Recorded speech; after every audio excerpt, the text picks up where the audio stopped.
বেহায়ার মতো বুকের আঁচল ফেলে দিয়ে আমাকে কাছে টানার চেষ্টা করছো কেন? হ্যাঁ, ওর কথা শুনে তাড়াতাড়ি আঁচল ঠিক করলাম। খুব জেদ কাজ করছে আমার।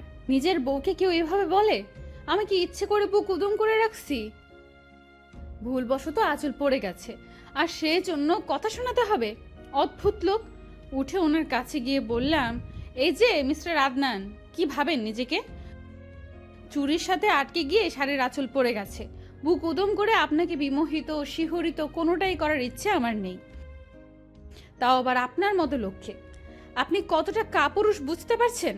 বাসরাতে বউয়ের সাথে গল্প করবেন, আদর করবেন, তা না করে উল্টো কথা শোনাচ্ছেন। ইস, তোমাকে করব আমি আদর? ভাবলে কি করে? হ্যাঁ, বিয়ের সময় এমন কোনো শর্ত দেয়নি তোমার বাবা মা, আর বলেও নি আমার মেয়েকে সারা রাত আদর করবা। বলেই হে হে করে হেসে উঠল আদনান। ওর হাসি দেখে আমার মেজাজ খারাপ হয়ে গেল। রেগে গিয়ে বললাম, ও, আপনার বাবা মাও এমন কোনো শর্ত দেয়নি বিয়েতে যে বুকের আঁচল আপনার সামনে ফেলে রাখা যাবে না? আর জানেন, আপনি এমনিতেই আপনাকে বানরের মতো দেখায়, আর হাসলে দেখায় হনুমানের মতো। বলতেই জিহ্বায় কামড় দিলাম। ইস, কি বললাম! লোকটা আবার রাগ করবে না তো? কিন্তু আদনান রাগলো না, উল্টো আমাকে বলল, আলিফ লায়লার ভূত দেখেছো?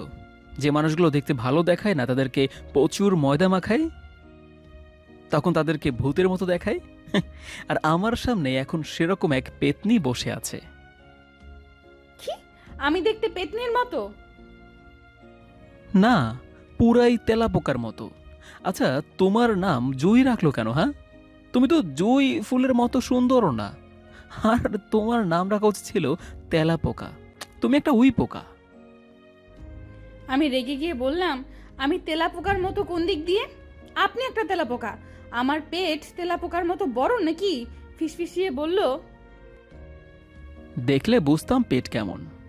আর এখন বড় না হলেও হয়ে যাবে। প্রচুর রাগ হচ্ছে এই আদনানের উপর। জানতাম এমনটাই করবে, তাও কষ্ট হচ্ছে খুব। ওয়াশরুমে ঢুকে মেকআপ উঠাচ্ছি আর ভাবছি, সত্যিই কি আমি দেখতে পেতনির মতো? বাসর রাতে সকল মেয়েই সুন্দর হোক বা না হোক, আশা করে স্বামী এসে ঘুমটা উঠিয়ে বলবে, তুমি এত সুন্দর কেন? জানো, তোমার ওই কাজল কালো চোখের মায়ায় পড়েছি। তোমাকে রূপবতী হতে হবে না, আমার মায়াবতী হয়ে সারা জীবন আমার সাথে থেকো। আর আমার কি কপাল!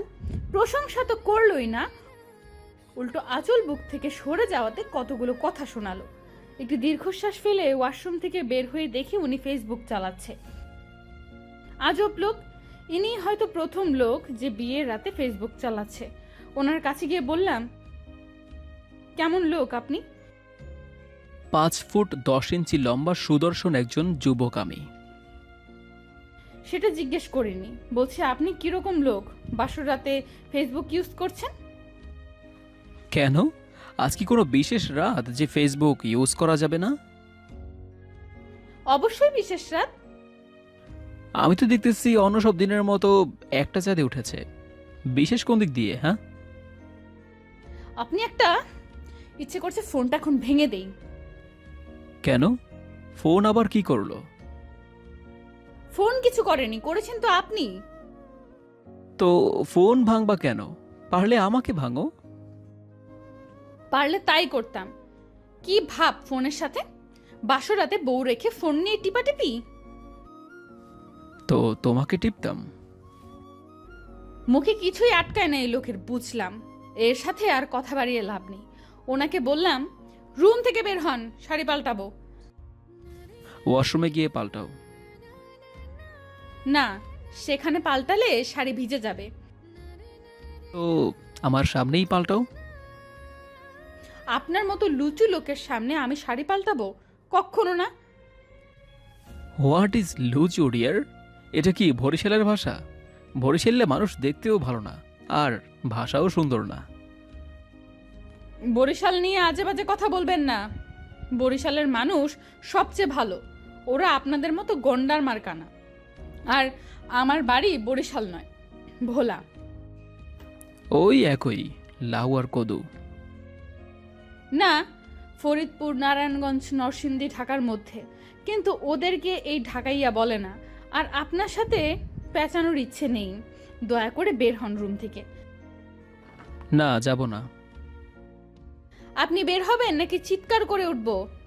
তখন সবাই ভাববে যে ছেলে বিয়ে করতেই চায় না, সে এখন বউ পাওয়ার আগেই। থাক, আর কিছু বলতে হবে না, গেলাম। অবশেষে বের হলো আদনান। যাক, লোকটা গেল। তবে গরমে ঘেমে গিয়েছে খুব। শাড়ি পরার অভ্যেস নেই। ভার্সিটিতে ভাইবাতে শাড়ি পরতাম মাঝে মাঝে। ভাইবা রুমে যাওয়ার আগ মুহূর্তে শাড়ি পরতাম, তাও শাড়ি ছুটে যেত।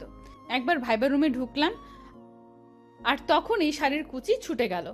কি বাজে অবস্থা হয়েছিল তখন। কিরকম শাড়ি ধরে রাখলাম। যে মেয়ে শাড়ি সামলাতে পারে না, সে কি করে এই ছ্যাঁচড়া লোককে সামলাবে? আসলে ওকে বিয়ে করব আমিও ভাবিনি। ওর ছোট বোন আনিলা আমার সাথে পড়ে, খুব ভালো মেয়েটা। আসলে আদনানের পরিবারের সবাই অনেক ভালো এবং মিশুক। সারাদিন আনিলা আমার কাছে ওর পরিবারের গল্প করত। একদিন বলল, জানিস জুই, আমার ভাইয়ার জন্য গত 2 বছরে 100+ মেয়ে দেখেছি, কিন্তু ওর নাকি কাউকেই ভালো লাগে না। একটা না একটা সমস্যা বের করবেই। কতজন ঘটকের কাছে যে মা গিয়েছে তা মা জানে, আর আল্লাহ জানে। ঘটকগুলোও এখন বিরক্ত। ভাইয়ার বিয়ে হওয়ার পর মারুফ আর আমার বিয়ে হবে। মারুফ তো খুব রেগে আছে ভাইয়ার ওপর। ও বলতেছে ভাইয়ার নাকি বিয়েই হবে না, আর আমাদেরও বিয়ে করতে হবে না। মারুফ ভাইয়ার তো আর সইছেই না। কি করবে বেচারা? তো তোর ভাইয়ার কেমন মেয়ে পছন্দ? তার আর পছন্দ? কত মেয়ে কত কিছু করলো ভাইয়ার জন্য, কিন্তু ভাইয়ার তাও পছন্দ না। সে অসাধারণ কাউকে নাকি বিয়ে করবে। আমার মনে হয় ভাইয়া বিয়েই করবে না। তাহলে পরিস্থান করে পরিয়ে এনে দে। তাকে তো পছন্দ করবে, সে অসাধারণ হবে। না রে, আমার যে ভাইয়া, তাও বলবে পাখা আছে কেন। আমাকে বিয়ে করতে বল। উফ, করবে না। আমাকে দেখলে তোর ভাইয়া বিয়ে না করে পারবেই না। না রে, দেখবি তাও সমস্যা বের করবে। চ্যালেঞ্জ করলাম, বিয়ে উনি আমাকে করবেই। আমিও চ্যালেঞ্জ করলাম, যদি ভাইয়াকে বিয়ে করতে পারিস তাহলে তোকে আমার হানিমুনে নিয়ে যাব, আর তুই হারলে আমাকে তোর হানিমুনে নিয়ে যাবি। এর কয়েকদিন পর সত্যি সত্যি আনিলা ওর ভাই, মা, বোন আর চাচাকে নিয়ে আমাদের বাসায় আসলো। ওদের পরিবারের সবারই আমাকে পছন্দ হলো। আদনানকে ওর চাচা জিজ্ঞেস করলো আমাকে পছন্দ হয়েছে কিনা। ও হয়তো সমস্যা খুঁজছিল। ও কিছু বলার আগেই আমি বললাম আমার পছন্দ হয়নি ওনাকে। সবাই তো অবাক। আনিলা বেশি অবাক হলো, কারণ আদনানকে পছন্দ না করার মতো কিছুই নেই। আর তাছাড়া আমিই দেখতে আসতে বলছি। সবাইকে আরো অবাক করে আদনান বলল, ওকে, আমি বিয়ে করব। এবং এই মুহূর্তে আমি জানতাম উনি যা ঘাটতারা লোক, উল্টোপাল্টা কিছু বললে বিয়ে করতে পারে। তাই হলো, সেই দিনই আদনানের সাথে আমার বিয়ে হলো। আর আজকে আমাকে ওদের বাসায় আনলো। আমি ওনাকে রিজেক্ট করেছি, সেজন্য এখন তার প্রতিশোধ নিচ্ছে। ওর প্রতিটা কথাই যেন তেতো আর ঝাল মিশ্রিত। তবে কিছু তো একটা সমস্যা আছেই। ও কেন বিয়ে করতে চায়নি আমাকে জানতেই হবে। এর মধ্যে কিছু তো রহস্য লুকিয়েই আছে। দরজা ধাক্কানোর শব্দে আমি কল্পনার থেকে ফিরে এলাম। এতটাই কল্পনাতে বিভোর ছিলাম যে শাড়ি পাল্টানোর কথা ভুলে গেছি। তাড়াতাড়ি দরজা খুলে দেখি আনিশা আপু দাঁড়িয়ে আছে। আমাকে আপু বলল, এই মেয়ে, তোমাকে রেখেও রুম থেকে বের হয় কি করে? আসলে আপু আমি বের হতে বলছি। ওর দোষ নিজের ঘাড়ে নিতে হবে না। আমি আমার ভাইকে চিনি খুব ভালো করে। তারপর আদনানকে রুমে আসতে বলে আপু চলে গেল। আসলে আমি সরি, আমার জন্য আপনাকে কথা শুনতে হলো। আমার কথা শুনে আদনান বলল, থাক, আর সরি বলতে হবে না। আর তুমি পাল্টাবে শাড়ি? পারবে না যখন আমাকে বললেই পারতে। আমি কিছু বলার আগেই ও শাড়ির পিনগুলো ছুটিয়ে দিল। তারপর বলল, আমি অন্যদিকে তাকিয়ে আছি, তুমি শাড়ি পাল্টাও। আর ঝামেলা করো না। শাড়ি পাল্টানোর পর আদনান আমাকে অজু করে আসতে বলল। আমি কিচ্ছু বললাম না, ওর কথা মতো অজু করে আসলাম। একসাথে দুইজন নামাজ পড়া শেষ করে উঠে দাঁড়াতেই ও টেনে আমাকে ওর কাছে নিয়ে গেল। কানে কানে বলল, তোমাকে মেনে নেই বা না নেই, তুমি তো আমার বউ। ওর ঠোঁট দুটো আমার কানে লাগতেই কেমন যেন এক অনুভূতিতে হারিয়ে গেলাম। ও আমার কপালে একটা চুমু খেয়ে বলল, বউ হিসেবে এটা তোমার প্রাপ্য। ওর মুখে বউ কথাটি শুনে অদ্ভুত এক ভালো লাগা কাজ করছে। এই লোকটা এমন কেন? কিছুক্ষণ আগেও কত কথা শোনালো, আর এখন সত্যিই কি সে আমাকে মেনে নেবে, নাকি ক্ষণিকের মোহ? ওর চুমু দেওয়া, ওর বউ বলা, ওর জড়িয়ে ধরা, সব কিছুতেই যেন লুকিয়ে আছে অনেক ভালোবাসা। এই ছ্যাঁচড়া লোকটার সাথে ঝগড়া করলেও খুব ভালোবেসে ফেলেছি। আদনান আমাকে বলল, জানো, মেয়ে মানুষের প্রতি কেন যেন রাগ কাজ করে খুব। ওরা মানুষের মন নিয়ে খেলা করে, ছেলেদের সাথে প্রতারণা করে। আর সুন্দরী মেয়েরা এসব দিক দিয়ে আরও এক ধাপ এগিয়ে। আর তাই আমি বিয়ে করতে চাইনি। প্রতিটা মেয়েরই কোনো না কোনো একটা দোষ খুঁজে বের করতাম। মা আমার উপর বিরক্ত হয়ে গত 1 মাস ধরে মেয়ে দেখা বন্ধ করে দিয়েছে। আমিও যেন হাফ ছেড়ে বাঁচলাম। আনিলা সেদিন তোমাকে দেখতে যাওয়ার কথা বলতেই মা না করে দেয়। পরে আপু অনেক বুঝিয়ে মাকে নিয়ে নেয়। মা বলে দিয়েছিল এবারই শেষ, আর না। আমি তো তোমাকে দেখার পর সমস্যা খুঁজছিলাম, কিন্তু তুমি যখন বললে যে আমাকেই তোমার পছন্দ হয়নি, তখন খুব জেদ কাজ করলো। তাই জোর করেই তখনই তোমাকে বিয়ে করে নেই। আচ্ছা সত্যি করে বলো তো, আমাকে কি তোমার সত্যিই পছন্দ হয়নি? আপনার মতো ছ্যাঁচড়া লোককে পছন্দ করব আমি? তুমিও কম ছেঁচড়া না। তোমার মতো মেয়েকে বিয়েতে জোর করে রাজি করানো সম্ভব না। কিছু তো একটা হয়েছে। কিছুই হয়নি, ঘুমাবো এখন। ঘুমাও, তবে আমি তোমাকে সম্পূর্ণভাবে স্ত্রীর অধিকার দিতে পারবো না। যদি মনে হয় তুমি অন্য সব প্রতারক ঠকবাজ মেয়েদের থেকে আলাদা, তাহলে তোমাকে আমি মেনে নেব। জানি এটা অন্যায়, তবু মেনে নিতে হবে তোমাকে। ইস, কি কপাল আমার! ও কত কাছাকাছি শুয়ে আছে আমার, কিন্তু আসলে তো অনেক দূরত্ব আমাদের মাঝে। মনের দূরত্বই আসল দূরত্ব। কিছু কিছু মেয়েদের নাকি সতীত্বের পরীক্ষা দিতে হয় বিয়ের রাতে, আর আমি পড়লাম এ কোন পরীক্ষায়? আল্লাহ আমাকে সাহায্য করো। যখন কোনো বিষয় নিয়ে খুব ভাবি, তখন আমার ঘুম হয় না ভালো। আজও সেরকম হলো। ভোর রাতে ঘুম ভেঙে যায়। উঠে তাহাজ্জুদের সালাত আদায় করে স্রষ্টার দরবারে হাত উঠালাম। হে আল্লাহ, আমাকে সকল বিপদে ধৈর্য ধরার শক্তি দাও। আদনানের ধারণা যেন আমি পরিবর্তন করতে পারি, ওর সাথে যেন আমি সারা জীবন কাটাতে পারি। ফজরের নামাজ আদায় করে আদনানকে ডাকতেছি। উফ, কি লোক! এত ডাকছি, কোনো সাড়া নেই, অথচ নামাজের সময় শেষ হয়ে যাচ্ছে। তাই কিছু পানি এনে মুখে ছিটালাম, আর তখনই চেঁচিয়ে উঠল আদনান। এই মেয়ে, তোমার কি কোনো বুদ্ধি নেই? সকালের এত সুন্দর ঘুমটা নষ্ট করলা। কাল কতটা জার্নি করেছি, আজ একটু শান্তিতে ঘুমাবো, তাও দিচ্ছ না। ও, বিয়ে তো শুধু আপনার হয়েছে, আর জার্নিও শুধু আপনিই করছেন। শুনুন, এত ভারী শাড়ি পরে জার্নি করা আমার জন্য আরো কষ্টকর ছিল। আমি উঠতে পারলে আপনি কেন পারবেন না? আর নির্বোধ আমি নই, নির্বোধ তো সে লোক যে স্রষ্টার এত নিয়ম নীতি ভোগ করেও স্রষ্টার ইবাদত করতে আলসেমি করে। আদনান আর কিছু বলল না, নামাজ পড়তে চলে গেল। বারান্দায় দাঁড়িয়ে আছি, মাথা ব্যথা করছে খুব। 1 কাপ চা হলে ভালো হতো, কিন্তু কাকে বলবো এই সকালে? একটু পরে আদনান 2 কাপ চা নিয়ে আসলো বারান্দায়। লোকটাকে মনে মনে ধন্যবাদ দিলাম।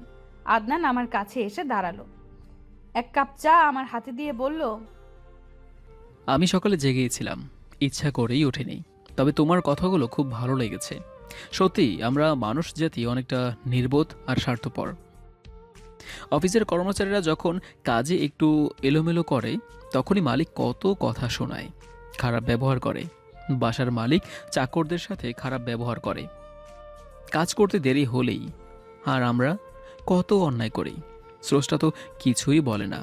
আর কিছু না করলেও আমাদের স্রষ্টার ইবাদত ঠিকমতো করা উচিত। আসলেই আপনার চিন্তা ভাবনা খুব সুন্দর। যাই হোক, এখন একটু শাশুড়ি মায়ের কাছে যাই। আনিলা আমাকে দেখেই বলে, ওমা, নতুন বউ এত সকালে? আমি তো ভেবেছি সারা রাত রোম্যান্স করবি আর সারাদিন ঘুমাবি। তা রোমান্স কেমন হলো? এই মেয়ে, আমি তোর বেআইন লাগি যে এসব জিজ্ঞেস করছিস? আমি তোর ভাইয়ের বউ। তা শাশুড়ি মা কোথায়? তখনই শাশুড়ি মা আসলো। আনিমা বলল, দেখো মা, কত সকালে উঠেছে তোমার বৌমা। আমি হলে তো দুদিন শুধুই ঘুমাতাম। তোর মতো হবে কেন? ও অনেক ভোরেই উঠেছে। আদনান এসে চা করে নিছে। তাই নাকি? তোমার ছেলে দেখি বউয়ের প্রেমে হাবুডুবু খাচ্ছে। তুই এত সকালে উঠতে কিভাবে?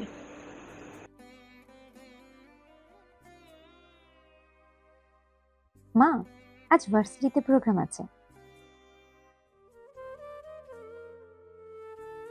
বলেই শাশুড়ি মা চলে গেলেন। কি রে আনিলা, কিসের প্রোগ্রাম আজ? প্রোগ্রাম না অন্য কিছু? উফ জুই, আসতে বল। মারুফ বলল গুরুত্বপূর্ণ কথা আছে, তাই ওর সাথে বের হব। ফোনে বললেই তো হয়, দেখা করা লাগে? তুই সব বুঝবি না। ওকে, বোঝা যাবে না। বেশি দেরি করিস না, থাক, রুমে গেলাম। যাও। ভাইয়ের কাছে মন পড়ে আছে, সেটা বললেই হয়। হ্যাঁ, তুমি তো আবার অনেক বোঝো। রুমে এসে দেখি আদনান নেই। একা একা ভালো লাগছে না। ও যে কেন এমন করে, তবে যাই করুক না কেন, ও সব মিলিয়ে অনেক ভালো। আমি তো ওকে যতবার দেখি ততবারই প্রেমে পড়ি। ও সব দিকটাই ভালো লাগে আমার। কেন এমন করে ও? ওর কি আগে কারোর সাথে রিলেশন ছিল? হতে পারে সে মেয়েই ওকে ঠকাইছে, তাই ও কোনো মেয়েকে মানতে পারছে না। বুক সেলফে বই খুঁজছিলাম, হঠাৎ একটা ডায়েরির উপর চোখ পড়ল। ডায়েরিটা দেখে মনে হলো ডায়েরিতেই হয়তো লুকিয়ে আছে অনেক রহস্য। ডায়েরি পড়া শুরু করলাম। কিছু কবিতা লেখা আছে শুধু। ভালোই লিখতে পারে ও, কিন্তু তেমন কিছুই খুঁজে পেলাম না। হতাশ হয়ে বসে পড়লাম। বিকেলে আদনান ঘুমাচ্ছে, আমার ভালো লাগছে না, তাই বাড়ির পেছনের দিকে ঘুরতে আসলাম। এসে তো আমি অবাক, একসাথে দুইটা হিজল ফুল গাছ। গাছের নিচে বিছিয়ে আছে অসংখ্য লাল লাল হিজল ফুল। মুহূর্তেই মনটা ভালো হয়ে যায়। একটা গাছ একটু বাঁকা টাইপের আর নিচু, সহজেই গাছটায় উঠতে পারলাম। দুইটা গাছের একটাই ফুল আছে, অন্যটায় নেই। ধরে নিলাম একটা ছেলে আর অন্যটা মেয়ে গাছ। দুইটা গাছই একে অন্যের দিকে ঝুঁকে আছে।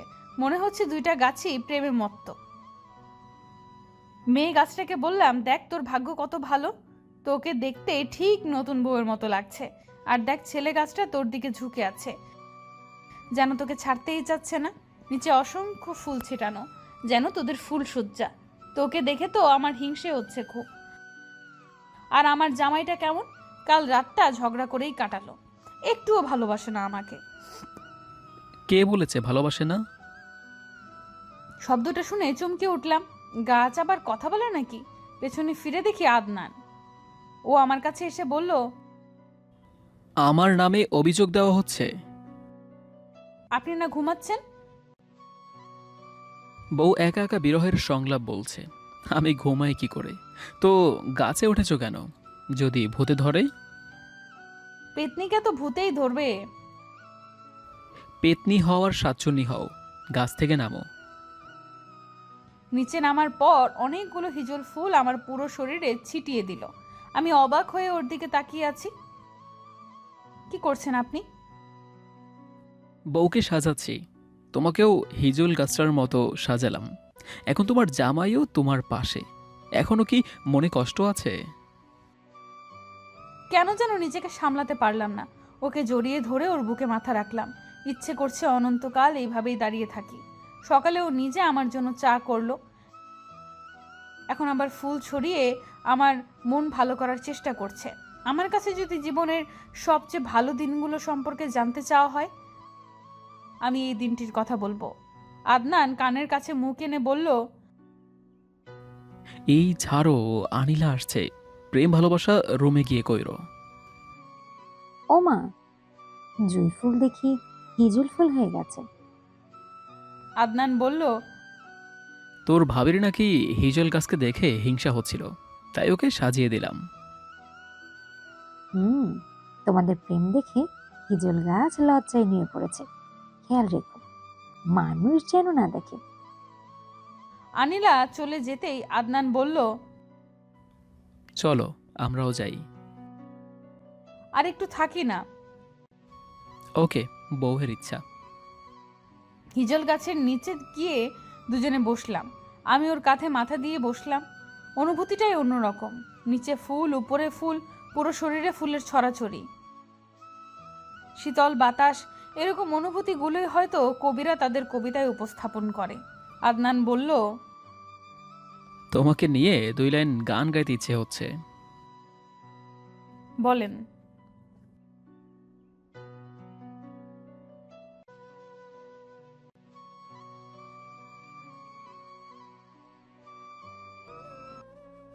বুইড়া লোকের মনে প্রেম জাগলেও আপনার মতো তো আর জাগে না। আদনান বলে উঠল, আমি তো আর বুইড়া না, বুইড়া হলে হয়তো জাগতো। থাক, আর প্রেম জাগতে হবে না। চলুন বাসায় যাব, সন্ধে হয়ে আসছে। আনিলা কয়েকবার এসে আমার রুমে ঘুরে গেছে, মনে হচ্ছে কিছু বলবে, কিন্তু আদনান থাকায় বলতে পারছে না। তাই আদনানকে রুম থেকে বের করার জন্য বললাম, আমার খুব ফুচকা খেতে ইচ্ছে করছে, প্লিজ এনে দিন না। ওহো, ফুচকা খাওয়া স্বাস্থ্যের জন্য ক্ষতিকর। যত যাই হোক না কেন, আমি আমার একটা মাত্র বউয়ের জীবনে কোনো ক্ষতি হতে দেব না। ইস, কি আবেগ! শুনুন, গবেষণায় বলছে একজন মেয়ের কোনো ছেলের সাথে একসাথে একই রুমে থাকা খুবই ক্ষতিকর। সেটা জেনেও কিন্তু আমি আপনার সাথে থাকছি, তো ফুচকা খেলে কিচ্ছু হবে না। তাই নাকি? তো গবেষণাটা করলো কে? আর ছেলেদের সাথে থাকলে কি ক্ষতি হয়? অনেক ক্ষতি হয়, যেমন মেয়েরা মহিলা হয়ে যায় ছেলেদের ছোঁয়া পেলে, তারপর আর অনেক কিছু। বলো আর কি? হ্যাঁ, দূর, পেঁচাবেন না, আপনি ফুচকা এনে দিন। নতুন বিয়ে হয়েছে, একটু সেজে গুজে বের হতে হবে না বলো? আহা, জামাই বউ একে অপরের সত্তা, তাই আমি সাজলেই আপনার সাজা হয়ে যাবে। রাত হয়ে যাচ্ছে, জানতো। আদনান চলে গেল ফুচকা আনতে। এর মধ্যে আনিলা আবার আসছে। কি গো নন্দিনী, কিছু বলবে মনে হয়? জি ভাবি সাহেবা। দেখলি, আমার আখ্যাদিত ক্ষমতা অনেক বেশি। তোকে দেখেই বুঝলাম কিছু বলবি, কিন্তু তোর ভাইয়া থাকায় বলতে পারছিস না। তাই আদনানকে ফুচকা আনতে পাঠালাম। আপনার আধ্যাত্মিক ক্ষমতা অনেক বেশি। এখন শোন, মারফ দেশের বাইরে যাবে। ও চাচ্ছে পরের শুক্রবার বিয়েটা করে ফেলতে, কারণ বাইরে গেলে 1 বছর পর আসবে। সবাইকে বলে ম্যানেজ করে দিয়ে না। আচ্ছা বলবো, কিন্তু ট্রিট দিতে হবে আগে। সব দিব, তুই শুধু একটু ম্যানেজ কর। Okay dear. আনিলা আমার কপালে চুমু দিয়ে বলল, তুমি আমার ভালো ভাবি। রুমে গেলাম, মারুফ কল দিবে। আনিলা ফুচকা এনে আনিলা আর আনিশা আপুকে দিল, আর বাকিগুলো রুমে নিয়ে একা একা খাচ্ছে। আমি যখন খেতে চাইলাম বলল, আহা, তোমাকে কষ্ট করে খেতে হবে না, আমি খেলেই তো তোমার খাওয়া হয়ে যাবে। জানোই তো, স্বামী স্ত্রী এক সত্তা। কেমনটা লাগে? এই লোকটা এমন কেন? আমার কথা আমাকেই শোনাচ্ছে। আমি এতটাই পছন্দ করি ফুচকা, সারাদিন কিছু না খেয়ে শুধু ফুচকা খেয়ে কাটিয়ে দিতে পারি। আর এই লোক আমাকে না দিয়ে একা একা খাচ্ছে আর বলতেছে। আহ, কি ঝাল! সত্যি ফুচকা অনেক মজার খাবার। আমি ভাবছি শেষে হয়তো কয়েকটা রাখবে, কিন্তু সবগুলোই খেয়ে ফেললো। এমন ছ্যাঁচড়া কেন এই লোক? আমি যে রুমে আছি তার সেদিকে কোনো খেয়ালই নেই। জেদ করে আমি আনিশা আপুর রুমে চলে গেলাম। মামি, মামা তোমাকে অনেক ভালোবাসে। দেখো, তোমার জন্য কতগুলো ফুচকা এনে আমাদের রুমে রেখে গেল। আমি বললাম, না, এগুলো তোমার জন্য এনেছে। তখন আনিশা আপু বলল, না, আমরা খেয়েছি, এগুলো তোমার জন্য এনে রেখে গেছে। আদনান বলছে রুমে গিয়ে আগে তোমাকে লোভ দেখাবে, তারপর এগুলো নিয়ে তোমাকে দিবে। জানো, আমার ভাইয়াটা খুব ভালো, ওকে বুঝে মানিয়ে নিতে পারলে তুমি অনেক সুখী হবা। আমি মনে মনে বললাম, হ্যাঁ সত্যিই অনেক ভালো। শাশুড়ি মা আসলো আনিশা আপুর রুমে। আমি শাশুড়ি মাকে বললাম, মা, আমাদের ভোলার নিয়ম তো বিয়ের 2 দিন পর মেয়েকে তার বাড়ির লোক এসে নিয়ে যাবে। কাল তো আমাদের বাসা থেকে লোকজন আসবে। না, কাল তোমাকে যেতে দেওয়া হবে না। ভোলা থেকে খুলনা জার্নি করে অনেক কষ্টের। কাল আসছো, সেই ধকলই এখনো কাটতে পারোনি। আবার জার্নি? কাল এসে কেউ দেখে যেতে বলো। 1 মাস পর যাবা, তোমার মাকে আমি বলে দেব। আচ্ছা মা, বলে আমি রুমে চলে আসলাম। খুব খারাপ লাগছে, বিয়ে হলেই দূরত্ব চলে আসে। আজ যে কয়বার আম্মুর সাথে কথা বলছি ততবারই আম্মু কান্না করছে। ছোট বোনটার জন্যও খারাপ লাগছে, আবার কতদিন পর দেখব ভাবতেই কান্না আসছে। আদনান এসে কাছে দাঁড়াতেই ওকে ধরে কান্না করে দিলাম। ও বলতেছে, আহা, কাঁদছো কেন? ফুচকা দেয়নি বলে? আচ্ছা, এনে দিচ্ছি। আমি চোখ মুছে বললাম, ফুচকার জন্য কেউ কাঁদে? মা বলল 1 মাস পর বাড়ি যেতে, খুব খারাপ লাগছে। হ্যাঁ, মা আমাকেও বলেছে। আর কান্না থামাও, আর কিছুদিন যাক, তারপর নিয়ে যাব। আজ আমাদের বাসা থেকে মামা মামি আর আব্বু আসছে আমাকে দেখতে, খুব ভালো লাগছে। শাশুড়ি মা মামিকে বলল, বৌমা আমার খুব ভালো, খুব সকাল উঠে নামাজ আদায় করে, কাজেও সাহায্য করে, দুদিনের মায়ের জড়িয়ে ফেলেছে। মামি বলল, শাশুড়ি মা বলল, ভুল মানুষই করতে পারে, আমি ওকে আমার মেয়ের মতো করেই আলগে রাখবো, চিন্তা করবেন না। আমাদের বাসার লোক একদিন থেকে চলে গেল। যাওয়ার সময় আব্বু আমাকে ধরে অনেকক্ষণ কাঁদলো।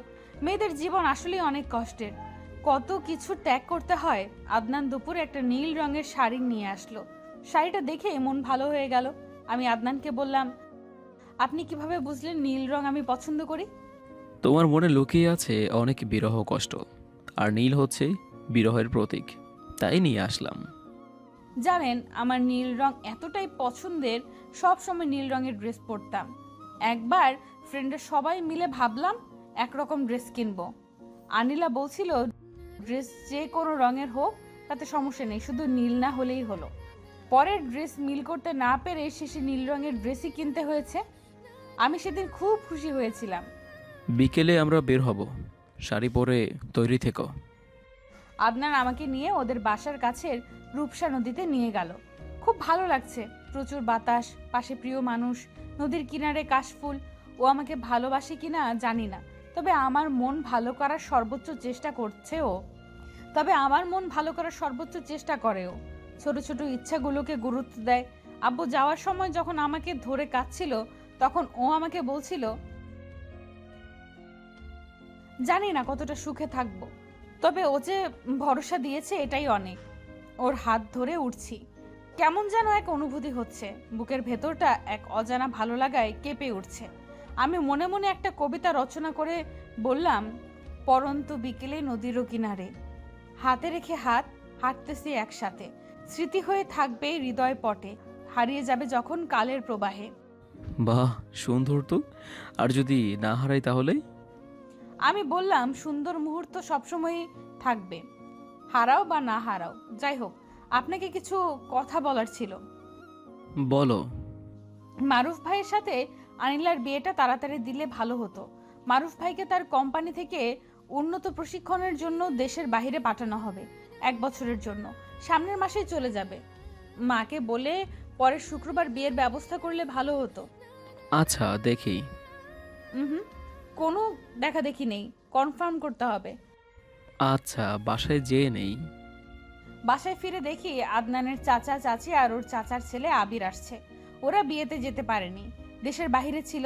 আমাকে দেখে চাচি বলতেছে, তোমার তো ভাগ্য ভালো, আদনানকে পেয়েছো। তোমার চেয়ে সুন্দরী কত মেয়ে ওকে বিয়ে করতে চেয়েছিল, কিন্তু ও করলো না, শেষ পর্যন্ত তোমাকে করলো।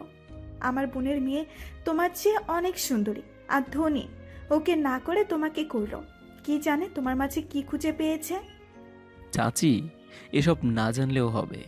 সুন্দরী বউ হলেই যদি মানুষ সুখী হতো, তাহলে সবচেয়ে বেশি সুখী চাচার হওয়ার কথা ছিল, অথচ সেই সবচেয়ে অসুখী। আর জয়ী যথেষ্ট সুন্দরী, আর ওর মনটাও অনেক ভালো। ও আমার পরিবারকে 2 দিনেই আপন করে নিয়েছে, যেটা আপনার বোনের মেয়ে পারতো না। তুই আমার সাথে এভাবে কথা বললি, আমিও দেখে নেব কতটা ভালো এই মেয়ে। এক সমস্যার মধ্যে আরেক সমস্যা উপস্থিত। আমি কি পারবো সব বাধা অতিক্রম করে সফল হতে? সকালে ঘুম থেকে উঠে নিজেকে আবিষ্কার করলাম আদনানের বুকে।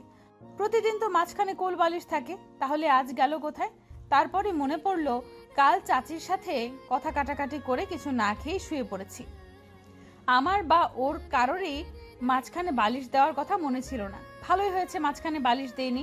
এইভাবে এতটা কাছ থেকে এই প্রথম ওকে অনুভব করলাম। কি ফর্সা বুক, মুখে হালকা দাড়ি, ঠোঁটের নিচে একটা তিল, থুতনিতে একটা টোল, যা ওর সৌন্দর্য আরো বাড়িয়ে দিয়েছে। বুকেও একটা তিল, আমারও ঠিক একই জায়গায় তিল, মিল আছে ওর সাথে। তাই ওকে চিমটি কাটতে নিলাম। পরক্ষণেই মনে হলো তাহলে তো ও জেগে যাবে। সত্যি ছেলেটা অনেক সুন্দর, চাচি ঠিকই বলেছে। আমি ওর যোগ্য না। ও চাইলে আরো সুন্দরী কাউকে পেতে পারতো। ওর বুকে মাথা রেখে থাকতে খুব ভালো লাগছে। সারা জীবন যদি এইভাবেই থাকতে পারতাম, ও যদি ভালোবেসে আমাকে ওর বুকে জড়িয়ে নিত, এটাই হতো আমার সবচেয়ে প্রাপ্তি। জানি না আদৌ সে আমাকে ভালোবাসবে কিনা, তবে ভালোবাসুক আর না বাসুক, ও যে কাল আমার হয়ে চাচির সাথে কথা বলেছে এটাই অনেক। উফ, আমাকে খেয়ে ফেলবা নাকি? আদনানের কথায় চমকে উঠে ওর বুকের থেকে উঠতে নিলাম। ছি, ও দেখে ফেলেছে। তাহলে এতক্ষণ এই লোকটা জেগেই ছিল। আদনান টেনে আমাকে আরো বুকের সাথে চেপে ধরলো। হুম, উঠতে দিব না। এতক্ষণ তো মনে হয় খেয়ে ফেলবা, এমন করে তাকিয়েছিলাম। এখন লজ্জা পাচ্ছ কেন? ইস, লজ্জা পাওয়ার কি হয়েছে? আর আপনি কি খাওয়ার কিছু? কি করে খাবো আমি? মুখে না খেলেও চোখে তো পুরোই গিলছো বলেই নাকে নাক ঘষা দিলাম। কি এক অজানা অনুভূতিতে শিহরিত হয়ে উঠলাম। নিজেকে সামলানোই দেখি কষ্টকর হয়ে পড়েছে। ওনাকে ধাক্কা দিয়ে বললাম, ছাড়ুন, আপনি কি করছেন? যা করার তা করছি। আপনার দেখে লজ্জা নেই? মেয়ে লোক পেলে ছাড়তে ইচ্ছে করে না বুঝি? ইস, বউয়ের কাছে আবার কিসের লজ্জা? অন্য লোক হলে তো বিয়ের রাতেই। আর আমি কতটা বীর পুরুষ দেখো, এখনো ঠিক আছি। বীর পুরুষ না ছাই? জড়িয়ে ধরলে আমি ভালো না, আর না ধরলেও কাপুরুষ। কি মেয়ে লোক রে বাবা! জানো তোমাকে আমার কেন ভালো লাগে? এই যে দেখো, যখন বললাম আমাকে তো দেখেই খেয়েই ফেলবে, তখন অন্য মেয়ে হলে লজ্জাতে শেষই হয়ে যেত। আর তুমি লজ্জা পেলেও চাপা দেওয়ার জন্য আমার সাথে ঝগড়া করছো। আমার বিশ্বাস তুমি চাচির কথাকে ভুল প্রমাণ করে দিবে। বলে ঠোঁটে একটা চুমু দিয়ে দিল। কি ব্যাপার, ঠোঁটে হাত দিয়ে রেখেছিস কেন? এখানে ভাইয়া কিছু করেছে নাকি? আনিলা, আমি তোর ভাবি হই, সম্মান দিয়ে কথা বলবি। ইস, তোকে কি ভাবিজান বলে ডাকবো তাহলে? আর কিভাবে দিব সম্মান? হয়েছে, তোর আর সম্মান দিতে হবে না। তোকে একটা সুখবর দেওয়ার আছে। নিশ্চয়ই। আর আমার আর মারুফের বিয়ের কথা। ইস, এটা কোনো সুখবর হলো? সুখবর হলো আমি বাড়ি যাব। আনিলা মন খারাপ করে ফেললো। তারপর বলল, তোকে একটা দায়িত্ব দিয়েছিলাম, তুই সেটার কিছু না করেই চলে যাবি? আচ্ছা যা।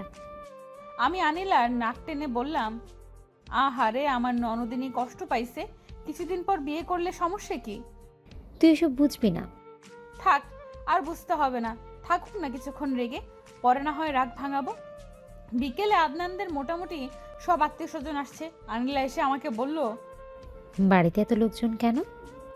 আমি চলে যাব তো, তাই বিদায় দিতে আসছে। মনে হলো আনিলার কথাগুলো বিশ্বাস হয়নি। অবিশ্বাসের ভঙ্গিতে কতক্ষণ চেয়ে থেকে চলে গেল। রাত 2টায় হলুদ শাড়ি নিয়ে আনিলার রুমে গেলাম। আনিলা দেখে মন খারাপ করে বসে আছে। আমি গিয়ে বললাম, কি রে, কি হয়েছে? মারুফ রাগ করেছে খুব। এখন বিয়ে না হওয়ার কথা শুনে ক্ষেপে গেছে খুব। আজ সারাদিনেও কথা বলেনি একবারও। হয়তো বিয়ের রাতে বলার জন্য জমিয়ে রেখেছে। জুই, সবসময় মজা ভালো লাগে না। আমি মিথ্যে কষ্ট পাওয়ার অভিনয় করে বললাম, হ্যাঁ, মানুষ পুরাতন হয়ে গেলে তাকে আর ভালো লাগে না, তাই আমাকেও আর ভালো লাগছে না। সবাইকে বলে বিয়ের জন্য রাজি করালাম, আর এখন আমাকেই ভালো লাগছে না। আনিলা এসে আমাকে জড়িয়ে ধরে বলল, সরি ডিয়ার, মারুফ কথা না বলার মন খারাপ করেছিল খুব, তাই এভাবে কথা বলে ফেলেছি। আবারও সরি। দেখ, কান ধরে বলছি। মারুফকে বলতে হবে না, ও জানে। তোর জন্য গায়ে হলুদের শাড়ি আর যা লাগবে সব পাঠাইছে। আনিলা অভিমান করে বলল, দাঁড়াও, মারুফকে বলিনি?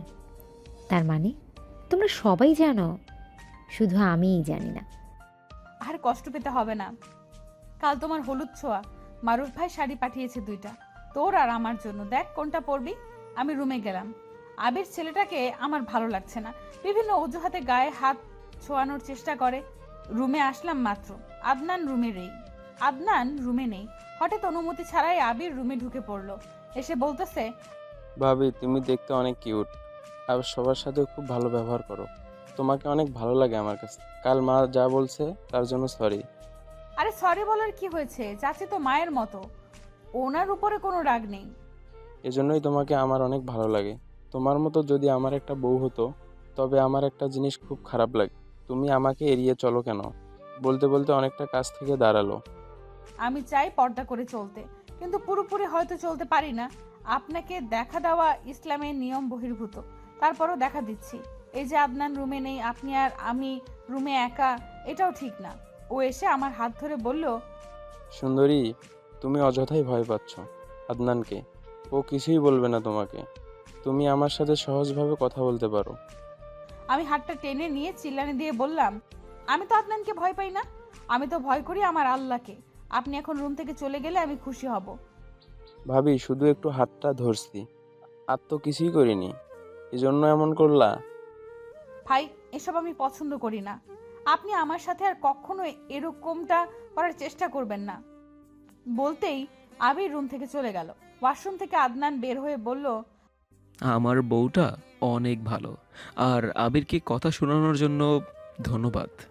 আমি চমকে উঠে বললাম, আপনি ওয়াশরুমে ছিলেন, বের হলেন না কেন? ভাবছি আবিরের সাথে প্রেম করো, তারপর বের হব। আপনি এত খারাপ কেন? আমি তো ভয় পাচ্ছিলাম। আপনি মজা নিচ্ছিলেন। আমার বউটা তো এমনিতেই অনেক সাহসী। যে বাসররাতে জামাইয়ের সাথে ভিলেন মার্কা আচরণ করতে পারে, তাকে আবির কি করতে পারে তা জানা আছে আমার। বলে জড়িয়ে ধরল। ইস, ছেড়ে দিন।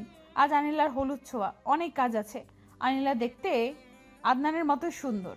হলুদ শাড়িতে যেন একটা হলুদের পাখি লাগছে। আনিলার কাছে গিয়ে কপালে চুমু দিয়ে বললাম, তুই এত সুন্দর কেন আনিলা? ঠিক রাজকন্যাদের মতো লাগছে। এই জন্য তো মারুফ ভাই এতটা পাগল হয়েছে। পেছন থেকে আবির ভাই বলল, আমার তো তোমাকে রাজকুমারীর মতো লাগছে। আনিলা বলল, আবির ভাই, তুমি একটু যাও, জুঁয়ের সাথে আমার কথা আছে। আবির ভাই চলে যেতেই আনিলা বলল, জুঁই, আবির বা চাচা কেউ মানুষ ভালো না। সেদিন তোমাকে চাচি ওভাবে কথা শোনানোতে আনিসা আপু রেখে গিয়েছিল। পরে মা তাকে নিষেধ করাতে আর কিছু বলেনি। ওরা তোমাকে অপদস্থ করার চেষ্টা করবে। ওদেরকে আমার সুবিধার মনে হচ্ছে না। সতর্ক থেকো তুমি। চাচির রুমে গেলাম চাচিকে ডাকার জন্য। হঠাৎ আবির ভাই রুমে এসে দরজাটা আটকে দিল। একটু একটু এগিয়ে আসছে আমার দিকে। আমি মনে মনে আল্লাহকে ডাকছি আর বলছি, এই বদমাইশ লোক থেকে আমাকে রক্ষা করো তুমি। ধীরে ধীরে আবির আমার কাছে আসতে লাগলো। আমি আবির ভাইকে বললাম, ভাই, আপনি আমার কাছে আসবেন না, যেতে দিন আমাকে। কিছুক্ষণ গল্প করি। এত অস্থির হচ্ছ কেন? ভাই, অনেক কাজ আমার, চাচিকে ডাকতে আসছি আমি, যেতে দিন আমাকে। এখন তো যেতে দিব না আমি। তুমি আমার সাথে খারাপ ব্যবহার করছিলে, মনে আছে? তার প্রতিশোধটাও আমাকে নিতে হবে। প্লিজ আমাকে যেতে দিন। আমার সাথে সময় কাটানোর জন্য কত মেয়ে ব্যাকুল, আর তুমি আমাকে ইগনোর করছো। আমাকে রুম থেকে বের হয়ে যেতে বলছো। এতটা সাহস আর কারো হয়নি এভাবে কথা বলার। দেখো এখন আমি কি করি তোমার। ভাই, আমি কিন্তু চিৎকার করব, তাতে আপনার আরো খারাপ হবে। বাড়িতে যা শব্দ, তুমি চিৎকার করলে কেউ শুনবে না। আমি তোমার সাথে তো খারাপ কিছু করবই, পরে কেউ জানলে তোমারই উপর দোষ চাপিয়ে দেব। আনিলা বলছিল আদনান এখনো তোমাকে মেনে নেয়নি। আমি বলবো সেই বিরহে তুমি আমাকে ডেকে এনেছো এই রুমে। আমি মনে মনে আল্লাহকে ডাকছি, আল্লাহ, এ বিপদ থেকে আমাকে রক্ষা করো। ওর হিংস্র চেহারা, লোলুপ দৃষ্টি দেখে আমার খুব ভয় লাগছে। এখন কি করা উচিত বুঝতে পারছি না। এমনিতেই মেয়েদের নিয়ে নেতিবাচক ধারণা আদনানের। আবির ভাই যদি সত্যি খারাপ কিছু করে ফেলে, আদনান হয়তো আমাকে বিশ্বাস করবে না। আবির এসে আমার হাত ধরলো। আমি ভয়ে কেঁপে উঠলাম। আর কখনো আদনানের কাছে নিজেকে ভালো প্রমাণ করতে পারবো না। ওকে আর নিজের করে কখনো হয়তো পাবো না। দরজা ধাক্কানোর শব্দে আবির আমার হাত ছেড়ে দিয়ে বলল, আজ হয়তো আমার থেকে রক্ষা পেলে, পরের বার হয়তো এই সুযোগ পাবে না। দরজা খুলে দেখি আদনান দাঁড়িয়ে আছে। আমাকে আবিরের সাথে একসাথে দেখে আদনান চমকে উঠল। ইস, যেখানে বাঘের ভয় সেখানে সন্ধ্যা হয়। আল্লাহ আমাকে আবির ভাইয়ের হাত থেকে রক্ষা করলেও আরেক বিপদ এসে উপস্থিত। আদনান আবির ভাইয়ের সাথে দেখে খুব রেগে গেল। আমাকে জিজ্ঞেস করলো, তুমি না চাচিকে ডাকতে এসেছো? তো দরজা বন্ধ করে এখানে আবিরের সাথে কি করছো? আমি কিছু বলতে যাব, তখনই আবির ভাই বলে উঠলো, আহা আদনান, এ তো রেগে যাচ্ছে কেন? ভাবি তো আমার সাথেই ছিল। আমি তো আর দূরের কেউ নই। আপন মানুষের সাথে একসাথে সময় কাটাতেই পারে। আর তাছাড়া বিয়ে হয়েছে কতদিন তোমার? এখনো বউকে একান্ত সময় দিচ্ছ না? সেই বিরহ দূর করার জন্য আমার সাথে কিছুক্ষণ সময় কাটাচ্ছে। আদনান রেগে গিয়ে আবির ভাইকে বলল, তুমি চুপ করো। জুই, তোমার কাছে আমি জানতে চেয়েছি, আবিরের কাছে নয়। আমি আদনানকে এতক্ষণ ঘটে যাওয়া সবটা বললাম। মনে হলো আদনান পুরোপুরি বিশ্বাস করতে পারেনি। আবির ভাই আবার বলল, আদনান, মেয়েটার মনে অনেক কষ্ট, তা দূর করতে আমার কাছে এসেছে। আমি না থাকলে হয়তো অন্য কারো কাছে চলে যেত। তুমি যদি ওর কষ্ট দূর করতে না পারো, মেনে নিতে না পারো, তাহলে বিয়ে করছো কেন? আমি তোমাকে কৈফিয়ত দিতে বাধ্য নই। আমি জুইয়ের সাথে কি করব না করব সেটা আমার ব্যাপার। তুমি কিছু না বললেও চলবে। না, ব্যাপারটা এখন সবাই জেনে গেছে। এখন সবাই কথা শোনাবে তোমাকে। আদনান আমার দিকে তাকিয়ে বলল, তোমাদের নাটক দেখতে এখানে আসেনি, বাড়িতে অনেক কাজ, সেখানে চলো। আমি কিছু বলার আগেই ও চলে গেল। কাজে মন বসছে না। এক কাজ করতে গিয়ে অন্য কাজ করে ফেলছি। বারবার আদনানের রাগী চেহারার কথা মনে পড়ছে। ও কি আমাকে ভুল বুঝলো? ও তো আমাকে মেনে না নিলেও অনেকটা ভালোবাসতো। এখন তো আমাকে ঘৃণা করবে, কখনো মেনে নেবে না। সবকিছুর মূলে ওই আবির। ওকে আমি ভাইয়ের মতো ভাবছি, আর ও আমার এত বড় ক্ষতি করলো। ওকে আমি ছাড়বো না। ও হয়তো জানে না আমি এত সহজে হার মানতে শিখিনি। কাজ গুলিয়ে ফেলছি, কারোর সাথে ঠিকভাবে কথা বলছি না। শাশুড়ি মা ভাবলো আমার শরীর খারাপ করছে, তাই রুমে পাঠিয়ে দিল। আনিশা আপুর শাশুড়ি অসুস্থ, তাই ভাইয়া এসে আপুকে নিয়ে গেছে। আদনানও আজ বাসায় ফেরেনি। কল দিচ্ছি, ফোন বন্ধ। আদনান আমাকে ভুল বুঝলো। ও তো জানে ওর ভাই চাচি কিরকম। আনিলা সকালে বলছিল ওরা যে কোনো সমস্যা করতে পারে, আমাকে সতর্ক থাকতে। আমার অনেকটা সতর্ক থাকা উচিত ছিল। এখন কি করে আদনানকে বোঝাবো আবির ভাই যা বলছে সবটা মিথ্যা? আমার অস্থির লাগছে। আদনান বাসায় ফিরল না। কি করা উচিত বুঝতে পারছি না। আনিলা আসছে খাবার খেতে যাওয়ার জন্য। আনিলাকে আমি সবটা বললাম, তারপর অভিমান করে বললাম, তোকে আমি সবটা শেয়ার করি, তুই তো জানিস আবির ভাই কেমন লোক। তাও কেন তুই ওই বদমাইশ লোকটাকে এসব বলতে গেলি? আনিলা আমার হাত ধরে বলল, বিশ্বাস কর জুই, আমি সব কিছুই বলিনি। সেদিন যখন তুই বললি, এমনিতেই আদনান আমাকে পুরোপুরি মেনে নিতে পারেনি। এখন চাচি আসছে, উনি আবার কি সমস্যা করে আল্লাহই জানে। তখন আবির ভাই শুনছিল। উনি আমাকে এসে জিজ্ঞেস করছিল। আমি কিছুই বলিনি। আমি আনিলাকে জড়িয়ে ধরে কেঁদে দিলাম। এমনটা কেন হলো আনিলা? আদনান আমাকে ভুল বুঝলো। ও কি এই কয়দিনে একটুও বুঝতে পারেনি আমাকে? ও আজ বাসায় ফেরেনি, কেন আমাকে কষ্ট দিচ্ছে? আনিলা আমাকে বলল, এই মেয়ে, এত সহজে ভেঙে পড়ছিস কেন? তুই তো এত সহজে হার মানিস না, আর তুই তো ভুল কিছু করিসনি। আল্লাহ তোকে নিরাশ করবে না। আমার রুমে চল, একা থাকলে শুধু কান্নাকাটি করবি। ভাই আসলে তুই রুমে চলে আসিস। রাত থেকে যতবার কলিং বেল বাজছে ততবারই আমি দৌড়ে গেছি। এই বুঝি আদনান বাসায় ফিরল, কিন্তু ফেরেনি। আজ আনিলার বিয়ে, সবাই সাজছে। শরীর দুর্বল, কাল রাত থেকে কিছু খাইনি, সাজগোজ করতে মন চাচ্ছে না। আনিলা সকাল থেকে কাঁদছে, অথচ আমি যখন বিয়ের সময় কান্না করছিলাম আনিলা বলছিল, কয়েকদিন পর তো আবার চলে আসবি, এত কান্নার কি হয়েছে? আর কান্না করলে সাজ নষ্ট হয়ে পেতনির মতো লাগবে, তখন ভাইয়া তোকে পেতনি ভেবে ভয় পাবে। আর আজ আনিলা সকাল থেকে কাঁদতেছে, কোনোভাবেই কান্না থামানো যাচ্ছে না। আনিলাকে বিদায় দেওয়ার সময় আদনান আসলো। আনিশা আপু আসছে।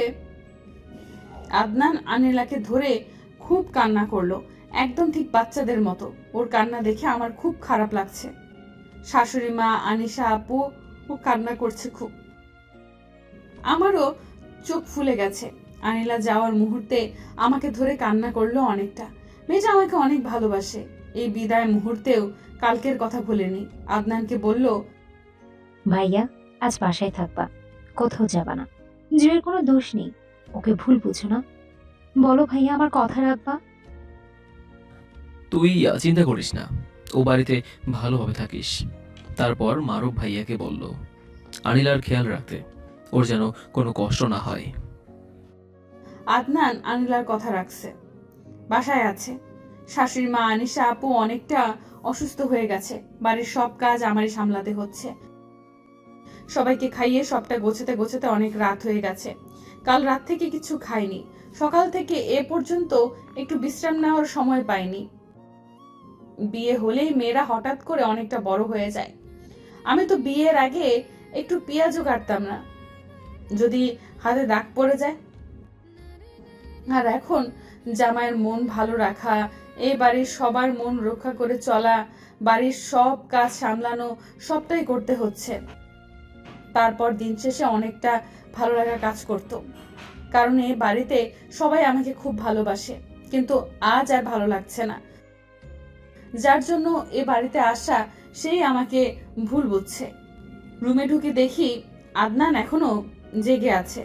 আমি ওর কাছে যেতেই ও আমার গলা চেপে ধরলো, ধরে বলল,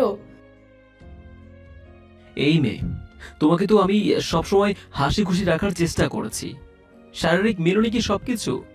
মাত্র এই কয়দিন, তাই সইতে পারলা না, চলে গেল আবিরের কাছে, আমার নামে বিচার দিলা। আসলে তোমরা মেয়ে মানুষ অনেক খারাপ, বিশ্বাসঘাতকতা করো তোমরা। আমি ভাবছি তুমি অন্য সবার চেয়ে আলাদা হবা, কিন্তু না, আমার ধারণা ভুল। খুব কষ্ট হচ্ছে আমার। ও আমাকে ভুল বুঝলো। আমি কি ওর ভুল ভাঙতে পারবো? আগের আদনানকে কি আর ফিরে পাবো? আদনান, আপনি তো জানেন চাচি আর আবির কিরকম। সেদিন এই রুমে এসে কেমন করতে তা পুরোপুরি তো আপনি জানেন। তারপরও এমন করছেন কেন? হ্যাঁ, আমি জানি, আর যা জানি সবটাই ভুল। তুমি সেদিন জানতে ওয়াশরুমে আমি, আর তা জেনেই তুমি আবিরকে এসব কথা বলেছিলে। আপনার হঠাৎ এরকম কেন মনে হলো? মনে হওয়ার অনেক কারণ আছে। সবাই জানে আমি তোমাকে মেনে নিয়েছি, তাহলে আবির কি করে জানলো আমি তোমাকে মেনে নেইনি? বিশ্বাস করুন, আমি বলিনি ওকে। সেদিন আনিলা বলার সময়ও শুনছিল। দয়া করে নাটক বন্ধ করো। সারা রাত নির্ঘুম কাটিয়েছি। শেষ রাতে আল্লাহর কাছে হাত উঠিয়ে বললাম, আল্লাহ দয়াময়, এই বিপদ থেকে রক্ষা করো। সকালে আনিশা আপু রুমে আসলো, আমাকে আর আদনানকে বলল, তোমরা মায়ের রুমে আসো, কথা আছে। মায়ের রুমে যাওয়ার পর দেখি মোটামুটি সবাই আছে মায়ের রুমে। আনিশা আপু বলল, তোমাদের সবাইকে এখানে আনছি একটা গুরুত্বপূর্ণ কথা বলতে, একটা শয়তানের মুখোশ খুলতে। আমি অবাক হয়ে তাকিয়ে আছি আনিশা আপুর দিকে। কি বলতে চাচ্ছে আপু? আনিশা আপু বলল, কাল দুপুরে আপনাদের জামাই কল দিয়েছিল, কথা বোঝা যাচ্ছিল না লোকজনের শব্দে, তাই আমি চাচির রুমের বারান্দায় গিয়েছিলাম কথা বলার জন্য। কথা শেষ না হতেই কল কেটে যায়, তাই আমি ওখানেই বসেছিলাম। হঠাৎ জুই আর আবিরের কথায় আমি চমকে উঠি। জুইকে নিয়ে নেতিবাচক ধারণা জন্মে আমার, তাই বারান্দাতেই চুপ করে বসে থাকি। কিন্তু পরক্ষণেই আমার ধারণা পাল্টে যায়। বদমাইশ আবির ওর সাথে খারাপ কিছু করার কথা বলে। জুই ওকে অনুরোধ করে এমনটা না করার জন্য, কিন্তু ও জুয়ের কথা শুনেনি। ও যখন জুয়ের হাত ধরে তখন আমি রুমে যেতে নি, যাতে আবির জুয়ের কোনো ক্ষতি করতে না পারে। আর তখনই আদনান দরজা নক করে। ঠিক সেই মুহূর্তেই আপনাদের জামাই কল দিয়ে কান্না করে। ওর মা খুব অসুস্থ, হাসপাতালে ভর্তি করেছে। কথা শেষ করে দেখি ওরা রুমে নেই। সেই সময়ই আমি চলে যাই হাসপাতালে মাকে দেখতে। আদনানকে আর সত্যিটা বলা হয়নি, তাই হাসপাতালে গিয়ে আদনানকে সত্যিটা বলার জন্য অনেকবার কল দিই, কিন্তু ওর ফোন বন্ধ ছিল। কতটা বদমাইশি আবির, বুঝতে পারছেন? সবটা শুনে আদনান আমার কাছে এসে বলল, শুধু শুধুই আমি তোমাকে ভুল বুঝেছি, ক্ষমা করে দাও প্লিজ। আমি কিছুই বললাম না। খুব অভিমান কাজ করছে। পুরোটা ভালো করে না জেনেই কিরকম আচরণ করলো আমার সাথে।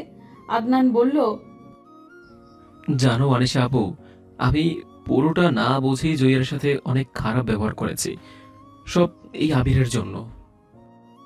আনিশা আপু শাশুড়ি মাকে বলল, মা, তুমি কিছু বলবা না।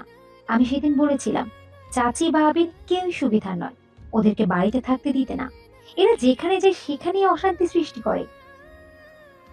অনেক হয়েছে, খুব অপমান করছো তোমরা। আমার ছেলের কোনো দোষ নেই, সব দোষ ওই মেয়েটার। ওদের মতো মেয়েকে খুব ভালো করেই চিনি আমি। ভাবছিলাম কিছুদিন থাকবো, কিন্তু তার হলো না। এই মেয়ের জন্য আমাকে কথা শোনাইছো? দেখবা এই মেয়ে ওর শাশুড়ির মতো অন্য ছেলের সাথে পালাবে। এই কথা বলাতে আদনান প্রচুর রেগে যায়। আবিরকে বলে, এই মুহূর্তে তোর মাকে নিয়ে বের হয়ে যা, উনি খুবই বাজে মহিলা। তুমি আমার জীবনটা তো ধ্বংস করেইছো, এখন যেখানে যাও সেখানেই অশান্তি সৃষ্টি করো। তোমাকে নিয়ে কোনো শান্তি নেই, বের হও এই বাসা থেকে। চাচি আর আবিরকে নিয়ে চাচা চলে গেল। আনিশা আপু বলল, অবশেষে আপদ দূর হলো, যেখানে যায় সেখানেই ঝামেলা করে। আর আদনান, যা কিছুই ঘটুক না কেন, পুরোটা যাচাই না করে কাউকে কথা শোনাবি না। মাত্র তো কদিন, জীবন চলার পথে অনেক বাধা আসবে, বিশ্বাসের উপর ভিত্তি করেই সম্পর্ক টিকিয়ে রাখতে হবে। আনিলা আমাকে সবটা বলেছে, তুই ওকে অনেক কষ্ট দিয়েছিস, আর তুই জুইকে এখনো মেনে নিসনি কেন? আমার আপন মা আমাকে কত ছোট রেখে অন্য লোকের সাথে চলে গেল, তার শোকেই আমার বাবা মারা গেল। তাই আমি চেয়েছি ওকে কিছুদিন সময় দিতে, যাতে ওর আমাকে ভালো না লাগলে সহজেই চলে যেতে পারে। তাহলে আমার মতো আর কোনো সন্তানকে কষ্ট পেতে হবে না। ভাই, সব মেয়ে লোক এক না। আমার মাকে দেখ, উনি সংসারে যখন তোর বাবার দ্বিতীয় বউ হয়ে আসে, তখন আমি অনেক ছোট, তুই তো আরো ছোট। বিয়ের 1 বছর পরই আনিলার জন্ম হয়, তার পরের বছর বাবা মারা যায়। তারপর তো মা একাই সবটা সামলিয়েছে, উনি তো অন্য কারো হাত ধরে চলে যায়নি। সংসার নিয়েই নিজেকে ব্যস্ত রেখেছে, আমাদের 3 জনকে সমানভাবে রেখেছে। ওর সাথে আমি অনেক খারাপ আচরণ করেছি, ও কি আমাকে মাফ করবে? মাফ না করার কি আছে? সংসার জীবনে রাগ অভিমান হতেই পারে। আর শোনো, আনিলাকে নিয়ে মারুফ সিলেটে যাবে, তুই গিয়ে ওদেরকে আমাদের বাসায় নিয়ে আয়। আনিলা আর মারুফ আমাদের সাথে দেখা করে চলে যাবে। এই আনিলা, আমাকে নিবি না হানিমুনে? আমি গিয়ে আনিলাকে বললাম, আমার হানিমুনে তোকে নিব কেন? আমার বিয়ের আগে বাজি ধরেছিলি, মনে নেই? অত আগের কথা মনে থাকে বুঝি? থাক, আর মনে থাকতে হবে না, একাই যাও আর ভালোভাবে এনজয় করো। তোমাকে তো ভাইয়া মেনে নিয়েছে, এবার তোমাকেও হানিমুনে পাঠানোর ব্যবস্থা করব, ঠিক আছে? থাক, আর পাকামো করতে হবে না। সারাদিনের কাজ শেষে রুমে আসলাম মাত্র। রুমে আসতেই আদনান আমাকে জড়িয়ে ধরে বলল,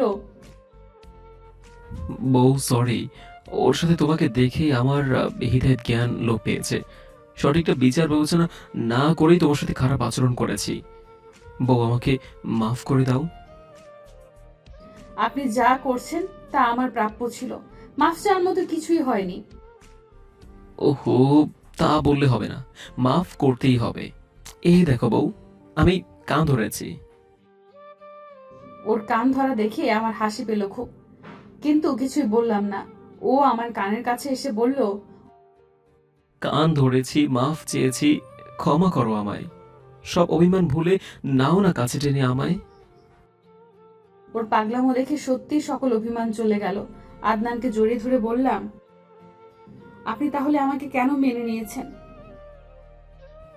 এমন পুতুল বউকে না মেনে নেওয়ার উপায় আছে, যে আমার পরিবারের জন্য এত কিছু করেছে? যে আমার শত অপমান মুখ বুজে সহ্য করে নিয়েছে। তাকে তো মানতেই হবে। আর জানো, ভালোবাসায় একটু রাগ অভিমান থাকলে ভালোবাসা বৃদ্ধি পায়।